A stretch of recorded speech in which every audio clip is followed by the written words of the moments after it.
Hai guys, welcome back to Youth News.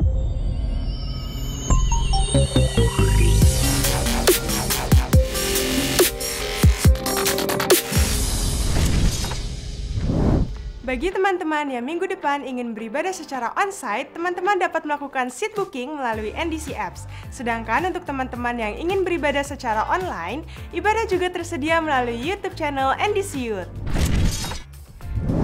Ibadah onsite NDC Youth Central Park diadakan setiap hari Sabtu jam 4 sore di APL Tower lantai 8. Sedangkan untuk ibadah onsite NDC Youth Living World diadakan setiap hari Minggu jam 11 siang. Persembahan dapat dilakukan melalui OVO, ShopeePay, GoPay, Dana, dan lain-lain dengan cara scan QR Code yang ada di layar.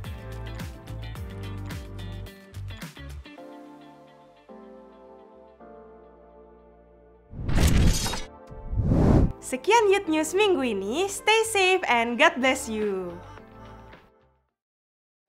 Shalom NDC Youth, apa kabar kalian semua? Aku percaya kita semua bersuka cita, aku percaya kita semua bersyukur karena Tuhan begitu baik dan telah menyertai kita sepanjang minggu ini. Dan maka dari itu aku mengajak kita semua untuk buka hati kita hari ini, mari kita berdoa. Tuhan Yesus, terima kasih Tuhan karena Engkau begitu baik. Terima kasih Tuhan karena Engkau menyertai kami.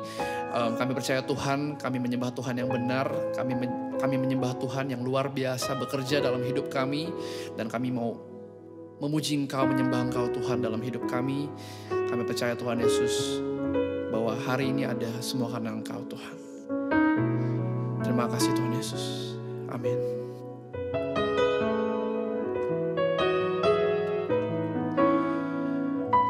Kami yang selalu dekat dengan Engkau Tuhan. Itulah kerinduan kami. Ku ingin selalu dekat, mendengar suara-Mu Bapa, lebih dari segalanya. Ku ingin mengenal-Mu, rahasia hati-Mu. Hanya itu rinduku, memilih-Mu bagian yang terbaik. Selamanya tak akan terganti. Harta yang paling berharga hanya Kau Yesus selamanya.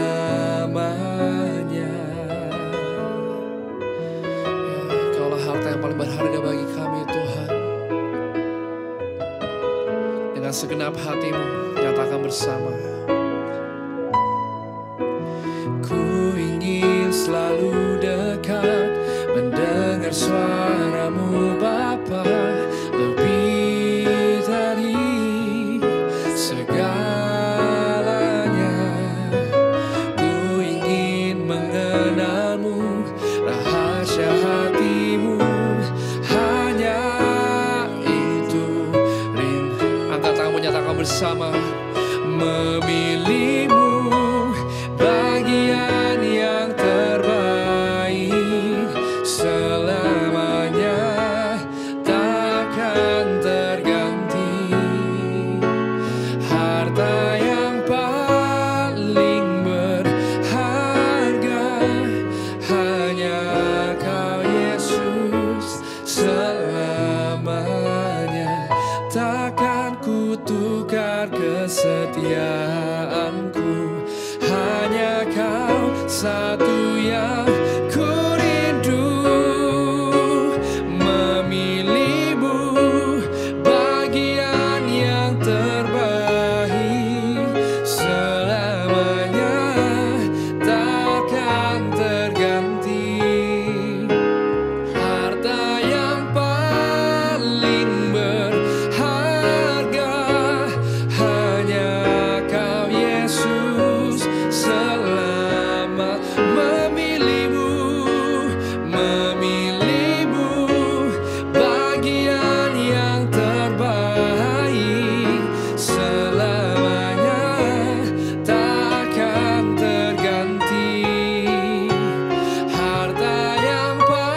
satu-satunya yang kami rindukan dalam hidup kami. Memilih-Mu adalah bagian yang terbaik Tuhan. Kaulah bagian yang terindah dalam hidup kami. Kami menyembah Engkau Yesus.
Terima kasih Tuhan, kami bisa berkumpul untuk beribadah secara online pada saat ini. Dan jika sebentar kami akan mendengarkan firman Tuhan, Tuhan yang buka hati dan pikiran kami ya Tuhan Yesus, supaya setiap hal yang kami dengar pada saat ini boleh tumbuh dalam hati setiap kami dan mengubahkan hidup kami. Terima kasih ya Tuhan, dalam nama Yesus, haleluya, amin. Hai guys, welcome back ya to NDC Youth Online Service. Aku semangat banget untuk welcome kalian sekali lagi pada saat ini. Dan aku harap kita semua masih bersemangat meskipun vibe-nya udah libur-libur dikit ya. Oke, seperti yang kalian juga udah baca dari judul thumbnail kita pada hari ini, aku akan bahas Incarnation of Jesus. Sebelumnya mungkin banyak kalian yang masih wondering atau bertanya-tanya, kenapa sih bulan ini tema NDC Youth katanya ya agak berat gitu atau heavy. Tapi sebenarnya it's not supposed to be dianggap berat seperti itu. Tapi ada satu hal yang ditaruh di hati Pastor Jeremy. Jangan sampai kita semua tuh ibadah youth, dengar khotbah, hidup kita mungkin diubahkan oleh firman Tuhan. Tapi kita lupa satu hal, yaitu kita jangan-jangan gak kenal dengan yang namanya Yesus. What if Tuhan atau Yesus atau Roh Kudus yang dalam pikiran kita, di pikiran kalian, itu kayak seperti tokoh mistis yang masih di awang-awang. What if kita gak kenal dia secara pribadi, gak tahu tujuannya ke dunia tuh untuk apa. Jadi jangan sampai kita stuck ngebahas yang penting, sehingga yang paling penting kita justru lupa. Jadi di bulan ini aku mau ajak kita semua, yuk kita bertumbuh dengan lebih dewasa lagi, lebih serius lagi untuk kita membahas Yesus. Dan sebulan ini kita akan melakukan hal itu. Dan kalian mungkin juga udah dengar dengan sermon minggu-minggu sebelumnya. Tapi hari ini aku akan secara khusus membahas The Incarnation of Jesus, yaitu Yesus yang datang ke dunia menjadi manusia. Tuh maksudnya gimana? Dan tujuannya apa? Dan pelajaran apa yang bisa kita ambil dari juru selamat kita yang sebenarnya adalah Tuhan, tapi mau merendahkan diri dia untuk bisa datang ke bumi, menjadi kita semua, among us, menjadi manusia, one of us, lalu berkorban untuk kita, semuanya karena dia mengasihi kita, padahal dia Tuhan. Dan kita bisa dapat apa sih? Lewat dia yang turun ke dunia. A lot to talk about here. So, let's go. Sebelumnya, yuk kita buka dulu yuk di kitab kita, di Yohanes 1 ayat yang ke-14. Aku akan bacain. Firman itu telah menjadi manusia dan diam di antara kita, dan kita telah melihat kemuliaannya, yaitu kemuliaan yang diberikan kepadanya sebagai anak tunggal Bapa, penuh kasih karunia dan kebenaran. Oke, pengertian dari inkarnasi Yesus sebenarnya itu adalah Allah yang menjadi manusia lewat diri Yesus Kristus. Jadi kata inkarnasi, ingat inkarnasi ya, bukan reinkarnasi. Mungkin kita lebih familiar dengan term reinkarnasi kan, karena ada beberapa kepercayaan juga yang menganut kepercayaan reinkarnasi. Kalau manusia itu setelah meninggal akan terlahir lagi dan seterusnya menjadi orang lain gitu kan, dan seterusnya. Tapi kalau di sini dalam bahasa Latin in-nya itu dan karkonisnya adalah incorcanis. Jadi inkarnasi. Jadi adalah apa nih? Jadi dia yang dari firman itu menjadi daging, kayak flesh. Dia itu kata aslinya kan daging, tapi sebenarnya tuh artinya manusia, dapat disentuh, dapat dipegang, hidup gitu loh. Jadi dia bukan lagi sebuah sesuatu yang tak berbentuk, tak kasat mata, tapi menjadi sesuatu yang ada fisiknya, dapat disentuh, dapat dipegang, menjadi manusia gitu loh. Sebenarnya kata inkarnasi itu sendiri tuh tak terdapat dalam Alkitab ya. Namun komponen kata tersebut di dalam in dan daging ada di situ. Dan Yohanes menulis bahwa firman, yaitu logos, telah menjadi daging. Jadi di ayat yang tadi kita baca tuh, di Yohanes 1 ayat ke-14, firman itu telah menjadi manusia. Dalam bahasa aslinya tuh kalau kita pelajarin lebih detail lagi, flesh, daging, manusia, dapat dipegang, dapat disentuh. Di situ kita bisa belajar kalau Tuhan meninggalkan segala kemuliaannya untuk turun dan hidup bersama-sama dengan kita, menjadi kita gitu loh. Menjadi daging, menjadi manusia. Nah, maksud pernyataan Yohanes adalah pribadi kedua dari Tritunggal, yaitu kan Bapa, Putra, Roh Kudus. Berarti ini kita ngomongin pribadi kedua. Mengambil rupa sebagai manusia untuk dirinya sendiri. Jadi di sini kita bisa berkata kalau Yesus adalah Tuhan, 100% Tuhan, tapi dia juga menjadi 100% manusia. Keren deh kalau dipikir-pikir.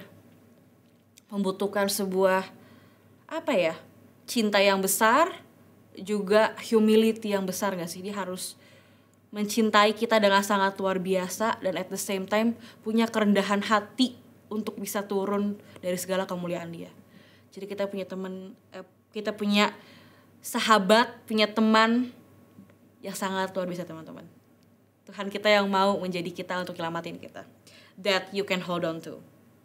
Nah, tapi sebenarnya kita butuh gak sih Yesus datang sebagai manusia?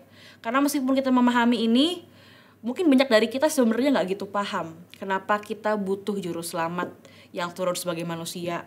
Kayak ya udah kalau Tuhan mau nyelamatin kita ya selamatin aja gitu kan. Ya just do it gitu loh. Aku kemarin juga ngobrol sama anak circle aku, ada yang nanya juga ke aku, chat pribadi gitu. Jadi setelah ngobrol, pulang-pulang dia chat. Tapi ya Ci, aku masih gak paham gitu loh. Maksudnya Tuhan ke bumi tuh oke lah, keren mencintai kita. Oke. Tapi again Ci, He's God. Dia tuh Tuhan. Kenapa dia gak langsung aja? Ya udah, saya memutuskan untuk menyelamatkan manusia. Saya batalkan segala hukuman dosa. Saya gak jadi kirim mereka ke neraka. Kan He is God. Aku akan reveal nanti itu kenapa. Tapi kita pelan-pelan dulu ya. Alasan mengapa dia perlu ke dunia dan benefitnya untuk kita apa. Ada 3 hal yang aku akan sampaikan.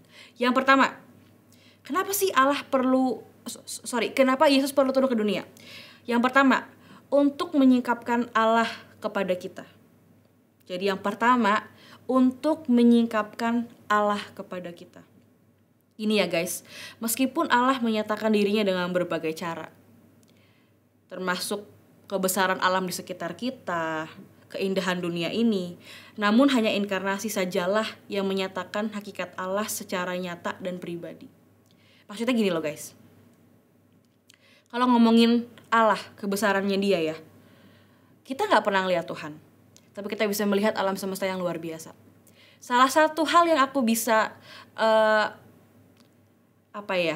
banggakan dari Tuhan kita adalah kalau ada orang yang ngomong, ini dunia kita emang ada Tuhan, buktiin dong kalau ada Tuhan. Aku mau ngomong, kalian sadar gak sih alam semesta kita tuh begitu luar biasa, begitu indah. Untuk kita bisa bilang Tuhan tuh gak ada. Kalian terlalu jahat kalau bilang alam semesta kita tuh nggak cukup teratur, nggak cukup indah untuk bilang ini semua cuma kebetulan.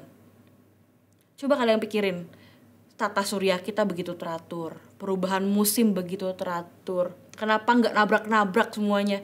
Tapi semuanya tuh berfungsi dengan fungsinya, ada rulesnya, ada tatanya.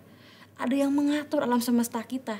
Terlalu indah, terlalu luar biasa untuk kita bilang ini semua hanya kebetulan. Kita berarti meng-undergrade karya Tuhan. Itu alam semesta kita. Tapi mungkin itu juga gak cukup. Itu gak cukup untuk membuktikan Allah kepada kita. Jadi bagaimana? Dengan cara diungkapkan kepada kita. Yuk kita buka di Yohanes 1 ayat yang ke-18. Oke. Tidak seorang pun yang pernah melihat Allah. Tetapi anak tunggal Allah yang ada di pangkuan Bapa, Yesus ya, dialah yang menyatakannya. Lewat ayat ini di Yohanes ini, kita pun semakin mengkonfirm. Tujuannya apa? Bapa kirim Yesus ke dunia. Buat apa? Untuk mengungkapkan kepada kita Tuhan seperti apa. Kita butuh wujud fisik mungkin untuk kita bisa lihat, bisa belajar, bisa look up to. Karena again sekali lagi, tidak ada yang pernah melihat Allah. Yang kedua, kita bisa dapat apa sih dari kehadirannya Yesus ke dunia ini? Untuk memberikan suatu teladan bagi kehidupan kita. Guys, berapa banyak sih dari kita yang punya role model? Atau mungkin suka sebuah tokoh, boleh di tokoh film, boleh di hidup kenyataan kita, karena kita look up. Aku harus mengakui, sampai hari ini aku punya role model yang kerja keras banget, yang semangat banget, dan dia adalah tokoh anime bernama Naruto. Aku nggak tahu di sini apakah masih ada yang nonton Naruto. Tapi dulu aku sempat ada masa aku dibully. Jadi waktu nonton Naruto kan dia juga dibully kan. Terus dia punya semangat yang apa ya? Pokoknya dia tuh aneh gitu loh. Dia tuh selalu bersemangat kayak pokoknya gue gak akan nyerah. Dia paling bersinar gitu loh. Dia suka teriak-teriak di kelas. Jadi orang bilang caper lah gimana. Tapi ketika ada momen-momen tertentu, ya ini anak yang paling bersinar gitu loh. Paling gemesin, paling lucu. Karena semangatnya gak pernah padam gitu loh. Kayak pantang menyerah banget. Nah aku gara-gara lihat dia aku jadi kayak wow, dia keren banget. Aku look up tuh gitu loh. Tapi bayangin, misalnya aku gak pernah nonton Naruto, gak pernah ada komik Naruto, gak pernah baca, gak pernah tahu. Tapi semua orang bilang ke aku, Non, kamu harus semangat. Oke. Kamu harus happy. Oke. Tapi karena gak ada tokoh yang di otak gue gak tahu harus happy itu gimana. Coba, ayo dong semangat dong, kayak tokoh kesukaan lu tuh, kayak Naruto. Gue ketawa akhirnya, oh iya, relate. Dalam masalah apapun, kamu kalau nonton Naruto, dia semangat banget kan. Nah, hal yang sama mungkin Tuhan ingin ajarkan kepada kita. Kalau kita mungkin mau bilang ke orang ya, yuk berbuat baik yuk sabar, yuk tahan diri, yuk bijak, yuk ada hati yang mau belajar, mau menolong. Kita mungkin kayak siapa? Oh ya kayak kakak rohani, oh tuh kayak pendeta di gereja mungkin. Tapi pada kenyataannya kita semua pun manusia, pendeta, kakak rohani kita, teman sepelayanan kita, manusia juga sih kita. Dan kita punya banyak kekurangan. High chance kamu pun bisa kecewa sama kita. Meskipun dalam banyak hal mungkin banyak anak cute terinspirasi dan diberkati oleh kehadiran kakak rohani di hidup kalian. Which is good. Karena itulah kita ada. Tapi pada kenyataannya mungkin we're not perfect most of the time. Dan kalian butuh sebuah tokoh, seseorang yang kalian bisa look up to. Dan kalian pelajari hidupnya. Disinilah Yesus menjadi teladan bagi kehidupan kita. Tiba-tiba kamu mendengar Tuhan itu gak cuma sekedar diperintahin aja kan. Kayak lu mesti begini. Tapi enggak loh, ada juga Tuhan dalam sosok Yesus yang kita bisa lihat ketika dia menjadi guru, ketika dia pelayanan. Kamu baca di Alkitab. Kalau kita gak pernah baca, kita gak akan tahu Yesus tuh kayak apa. Yang kamu tahu cuma apa? Yesus yang disalib, yang berkorban, yang mengasihi kita, ya itu gak salah juga, benar. Tapi coba kalian baca, Yesus tuh kayak kita loh, kayak manusia. Dia mungkin bisa lapar, ada kok di Alkitab dia makan ikan. What if dia juga bisa bercanda sama murid-muridnya? Mungkin di Alkitab gak ditulis ya, candaannya, meme-nya kayak apa gitu, gak dibilang. Tapi can you imagine dia traveling sama murid-muridnya 12 murid laki-laki, terus dia bercanda-bercanda. Dia lagi travel, masa gak pernah bercanda? Masa gak pernah lucu-lucuan dikit? Atau mungkin masa gak pernah selek, gak pernah berantem? Kita aja liburan sama teman keluar kota berlima bisa ngambek-ngambekan di mobil. Ini 12 gitu loh. Jadi sebenarnya semua hal yang kita lewatin dia pernah lewati. Dia pernah sakit, dia pernah capek, dia pernah sakit hati, dia pernah takut. Itu semua dilewatinya. Dan kita bisa belajar karena dia adalah manusia juga sama kayak kita. Jadi tiba-tiba tuh standarnya Tuhan tuh gak kayak, ya dia kan Tuhan, ya dia kan hebat, berkuasa, aku gak bisa. Enggak. Ada Yesus yang pernah kayak kita juga. Dan kita bisa belajar dari sosok Yesus. Yuk kita buka di 1 Petrus yang kedua ayat ke-21.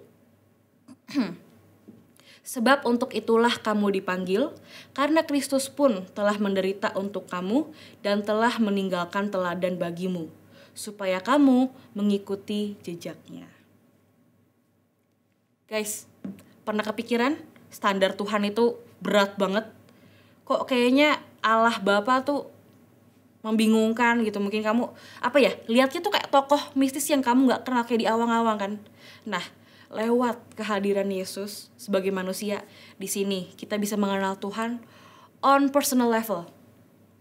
Ibaratnya kayak kamu bertemu idola kamu secara personal, face to face. Yang dulu kamu gak pernah lihat, gak pernah temui, cuma dengar doang tentang dia. Now you can see him, you can learn from him. Tapi again guys, itu semua gak akan kita dapatkan kalau kita juga gak pernah baca Bible. Jadi jangan sampai guys kita ke gereja, kita sibuk, kita aktif punya temen, tapi kita gak kenal siapa tuh Yesus. Yuk di bulan ini sesuai dengan judul bulanan kita, Jesus, kita mau mengenal pribadi yang satu ini.